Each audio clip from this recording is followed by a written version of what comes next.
अस्सलाम वालेकुम नाज़रीन, आप ड्रामा सीरियल अर्तुगरुल गाजी तो देख चुके हैं, मगर क्या आप ये बात जानते हैं कि इसकी शूटिंग कैसी जगह पर हुई? क्या वो काई कबीले के दिखाए जाने वाले खेमे और वो सलीबियों के बड़े महल असली थे? और तुर्की के किस मुकाम पर इस ड्रामा की शूटिंग हुई? तो आज की इस वीडियो में आप ये सब कुछ जान पाएंगे। मगर वीडियो में मजीद आगे बढ़ने से पहले आपसे छोटी सी रिक्वेस्ट है कि हमारी इस वीडियो को लाइक लाजमी करें और हमारे चैनल को सब्सक्राइब करके बेल आइकन पर लाजमी क्लिक कर लें। दोस्तों, ड्रामा सीरियल अर्तुगरुल गाजी की शूटिंग इस्तांबुल के एक नवाही गाँव रीवा में की गई। रीवा में इस ड्रामे की शूटिंग की वजह इसकी सुपर लोकेशन, इसके खुले मैदान और पहाड़ी सिलसिले और इस्तांबुल से इसकी थोड़ी सी मुसाफत है।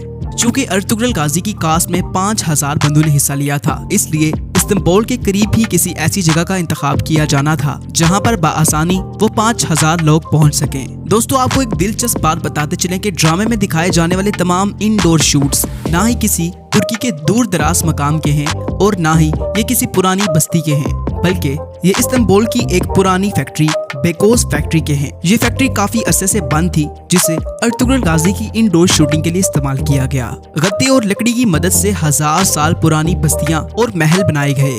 दोस्तों, आप जो भी सीन देखते हैं, मसलन के जंगलात के सीन या काई कबीले के सीन या फिर सलीबियों के किले के सीन, वो तमाम सीन सिर्फ एक ही जगह पर बनाए गए हैं। बात सिर्फ ये है कि बनाने वाले ने इन सीन्स को इस तरह से दिखाया है कि हमें ये लगता है कि ये तमाम जगह आपस में बहुत ज्यादा दूर दूर हैं। हकीकत में ये सब रेवा के इस छोटे से गांव में मौजूद हैं। दोस्तों, जो कोई भी अर्तुगरुल गाजी देखता है वो यही समझता है कि ये असल जिंदगी में हो रहा है, क्योंकि अदाकारों ने इसमें अपनी जान तक लगा दी और एक अजीम शाहकार की सूरत में हमें ड्रामा सीरियल अर्तुगरुल गाजी फराहम किया। तो नाज़रीन, अगर आपको ये वीडियो पसंद आई हो तो इसको लाइक करें। अगर अर्तुगरुल गाजी के बारे में आप कुछ भी जानना चाहते हैं तो कमेंट्स में आप हमसे पूछ सकते हैं।